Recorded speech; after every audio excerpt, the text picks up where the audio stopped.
the tree of life also in the midst of the garden, and the tree of knowledge of good and evil. There are bloodlines that the Luciferian elite want to protect, and there are bloodlines that they want to destroy.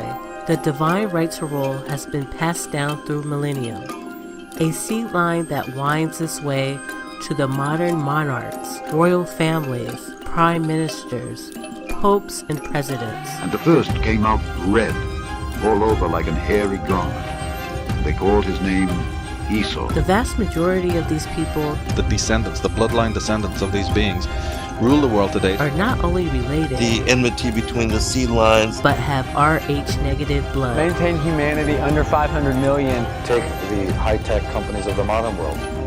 Okay, but why have these monolithic corporations that involve themselves purely in high science and technology using symbols from the scriptures, symbols from the ancient world, like the forbidden fruit? Of every tree of the garden thou mayest freely eat, but of the tree of the knowledge of good and evil thou shalt not eat of it. The divine right to rule. Then Jesus said, He who has ears to hear, let him hear. Something about genetics that is connected to the forbidden fruit, to some hidden knowledge. Michelangelo, like many of the artists, is showing here the androgynous serpent to be a liberating factor. Eve is in a recumbent or supine or submissive position, and the serpent and the tree is attempting to awaken Eve. Then the Lord God said unto the woman, What is this that thou hast done? And the woman said, The serpent beguiled me, and I did eat. And the Lord God said unto the serpent, Because thou hast done this, thou art cursed above all cattle, and above every beast of the field. Upon thy belly shalt thou go, and dust shalt thou eat all the days of thy life. And I will put enmity between thee and the woman, and between thy seed and her seed. It shall bruise thy head, and thou shalt bruise his heel. Master. In the divine right to rule. In the divine right to rule. In the divine right to rule. Napoleon, Alexander the Great, Donald Trump, we're all cut from the same cloth. Alexander the Great, his mother, she worshipped in a temple where they revered serpents. And it came to pass, when men began to multiply on the face of the earth, and daughters were born unto them, that the sons of God saw the daughters of men that they were fair, and they took them wives of all which they chose. It means so much to us, and the respect that you have for women, because, you know, we made y'all motherfuckers. Throughout the ages, Satan has tried to corrupt or destroy the bloodline that the Messiah was born into. This is the Grand Temple of the United Grand Lodge of England, the oldest Grand Lodge in the world. It must look really great when all the seats are full and that organ's playing. James, come here a minute. Look at this throne. I'd need crampons to get up on this. Surely all this implies that you need to be of high status to be a Mason. Well, this is definitely a throne. It was built for the Prince Regent, later George IV, as the first Royal Grand Master. This is a fully functional throne that was created for an actual man. It's not just a symbol or a prop. There were giants in the earth in those days, and also after that, when the sons of God came in unto the daughters of men, and they bare children to them, the same became mighty men, which were of old, men of renown. The book of Genesis, which is the first book of the Hebrew Bible and the Old Testament, tells us the story of an ancient giant race called the Nephilim. The story of the Nephilim giants is further elaborated in another ancient manuscript, the Book of Enoch. Apparently, the Watchers, who were fallen angels, interbred with the women on earth, and as a result, the Nephilim giants were born. We know that these ancient manuscripts describe the Great Deluge, a massive flood which, according to scientific data, really happened. If the biblical flood was real, could the Nephilim giants also be real? The stories about giants don't end there. Every Native American tribe tells of the times when giants used to rule North America, and there were brutal wars between the giants and the Native Americans. The tribes had to unite together against a group of red-haired cannibalistic giants and fought them to extinction. The existence of giants could certainly explain some of the massive megalithic structures around the world, which by now had no explanation of how they were moved, like the Stone of the South at Baalbek, Lebanon, which weighs at a staggering 1,242 tons. On Mount Shoria in southern Siberia, researchers have found an absolutely massive wall of granite stones.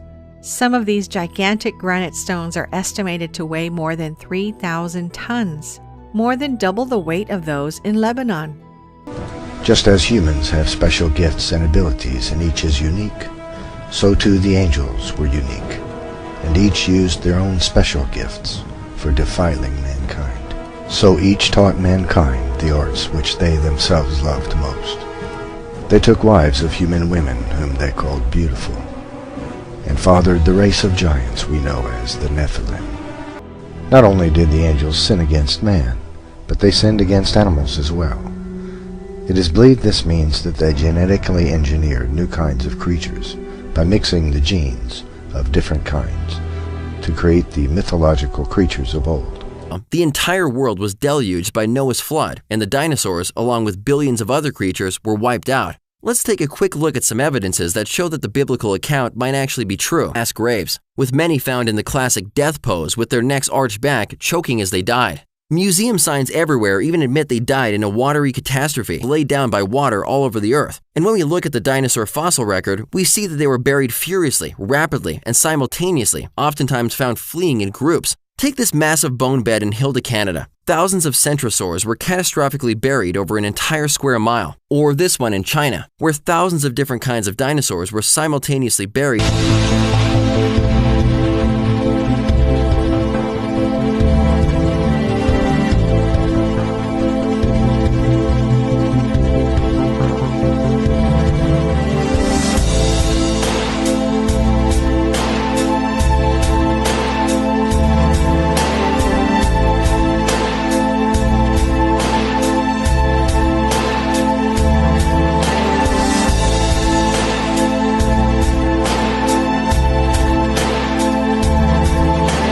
Most of these artifacts have been swept up by the National Geographic Society, and most notably by the Smithsonian Institute, in an effort to hide the legitimacy of the Bible from the world. The angels cast out of heaven brought a technological explosion to the world. And likewise, their children, the Nephilim, also brought a technological explosion around the world after the Noachian flood. All within a couple of 100 years, great civilizations arose everywhere around the world. I talk about things on this show that other people won't touch with a 100-foot pole, and tonight's going to be no different. And this is the thing I've been trying to tell people.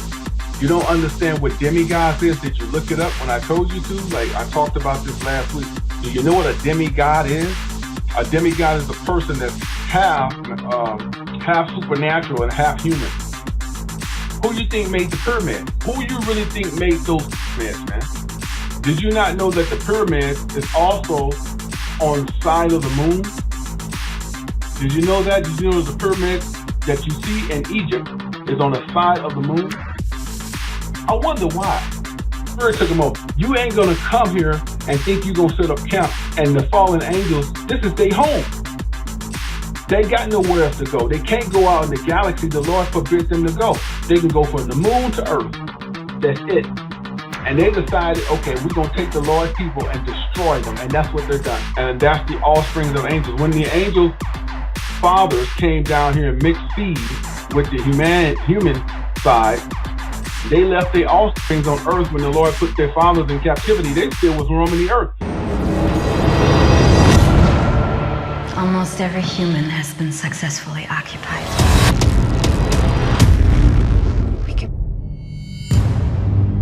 Barely a bone not broken or organ ruptured. This one wants to live. When we occupy this host, Her memories will lead us to the resistance. Her name is Melanie Strider. She was born in Louisiana. Her family escaped the initial waves of colonization. What is happening? Is she resisting? It's important you stay in control of this host. This is war. When you choose the path of the righteous, when you choose to follow the law, statutes, and commandments of the Most High God, you have to look at people in that way until they prove otherwise. Don't be naive. Everyone around you are not quote unquote human beings. There are dark malevolent forces who take physical form of human beings. But there are dark energies within this world. There are spiritual deities within this world who take physical forms. Just like the Most High angels take on a physical form, and you may not know that you're entertaining an angel when dealing with a homeless man. The next homeless man who asks you for some change might be an angelic force. So if the Most High God has angelic forces that walk amongst you all the time, don't think for a second that Satan doesn't have his minions. Satan doesn't have his witches, sorcerers, and warlocks working dark energies against you. It is very real. Everyone amongst you is not human beings. There are some people amongst you that are some wicked, reptilian, sinister, satanic, something straight out of the pits of hell, sent to just to destroy you because you become a threat. When you choose to follow the Most High God and you get out of the ways of this world, the world becomes your enemy. These lizards have a unique biological property of their bodies. The lizards have what's called a proboscis. It's an ejectable brain and spinal column. The small ones they use to drone people because the proboscis on young lizard type 1s, they're small enough to go into an eye and not ruin the eye. They parasite a human's brain. This top cap thing on the top of their head comes out. They can do this once in their life. It pulls their spinal column along with it. The human would have to be restrained or unconscious. The thing squiggles in through the eye. It does a spiral around the optic nerve all the way to a certain point, and it's driven there by taste. And they said once it gets there, it has the taste of butterscotch. It then starts what they call sweating the quill. The spinal cord stuff comes out of the spinal cord, and it's everything that the lizard is. The lizard's whole body is dead, and it can't go back in. It's one way. The juice that's in the spinal cord gets excreted out of the tip of this thing. They're parasitic cells. The parasitic cells go into the brain. The old person's consciousness is gone. The body is absolutely, totally dominated, and the lizard is smarter as a human. Over time, it'll develop a rash, it'll lose its hair. And they're actually deficient, they're dumber than the original person. And they mimic human behavior, and it knows that its life is dependent on it mimicking human behavior, so it does really well. Even with other animals, it's smart enough to instinctually mimic the animal's behavior. The drones of 100 years ago erased any existence of these real lizards from Egyptian carvings on walls. They would smash them, or books that had anything in them about them, they would burn them. Hello darkness, my old friend, I've come to talk with you again.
insidious alien lineage, disguised as human beings which they refer to as the Illuminati, has covertly enslaved the human race since its inception. The Swerdlows further claim that the Illuminati control our thoughts, partially by poisoning our food and water supply.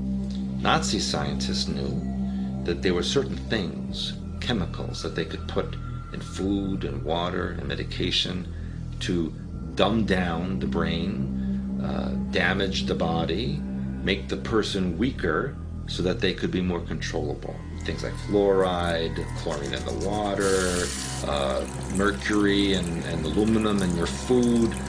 All these things, when you ingest them, basically create heavy metal toxins in your body. And after a while, you become like a walking antenna. You become almost metallic.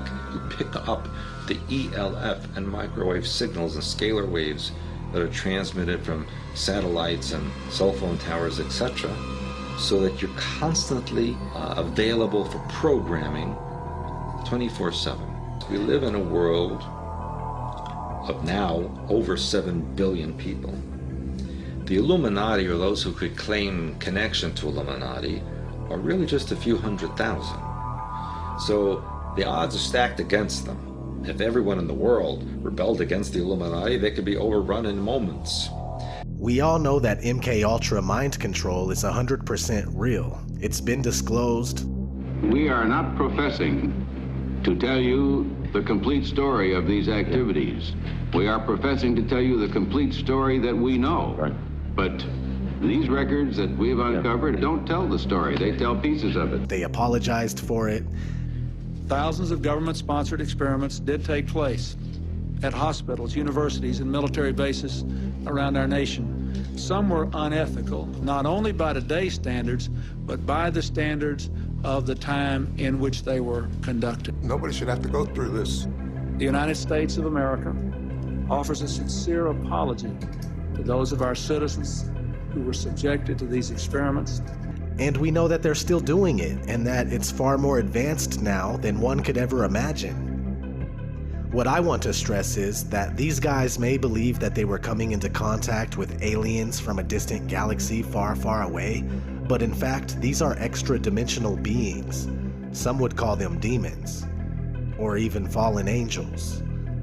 There is indeed supernatural phenomenon occurring on our plane of existence, but extraterrestrials traveling from millions of miles away is a fat chance. Because, you know, the Lord has also granted Satan some power too. How do you think that they're so intelligent in doing what they do? Do you really think that they're that smart to be able to build an oil rig like that? They're that smart to be able to build NASA machinery to go out of space? Satan has powers. Satan has to counsel with the Lord to see what he can and cannot do. I mean, if you go to Isaiah 45:7, the Lord tell you, I control the peace, I control the evil. I mean, the Lord controls everything in this galaxy. He let Satan get away with a lot of things because he's bound by his word. When these people pray to Satan, they have power. Don't think the children of Satan don't have power. They do, for now. They have power, man. When they pray to Satan, he makes things happen for them, don't they? They become rich. They become powerful. They get the latest technology. And so you don't think that Satan has demons that's lurking the earth trying to pretend to be the Lord because they think they are what God. That's why the Lord even gave them a blessing. He gave them weapons of mass destruction. And what did they do? What did Satan give it? What did Satan give his elites? He gave them the harp. Because when he gave them the harp, now they feel like they're just as powerful as the Lord. They control the weather. They control tsunami. They can control Katrina. And they still doing it. And they called it paranoia. It's almost over. Cause nobody hears what the people say. Paranoia is almost over. Ha, ha, ha, ha, ha, ha. Realistically, the bombs are ready. Technically, nuclear by name. Capability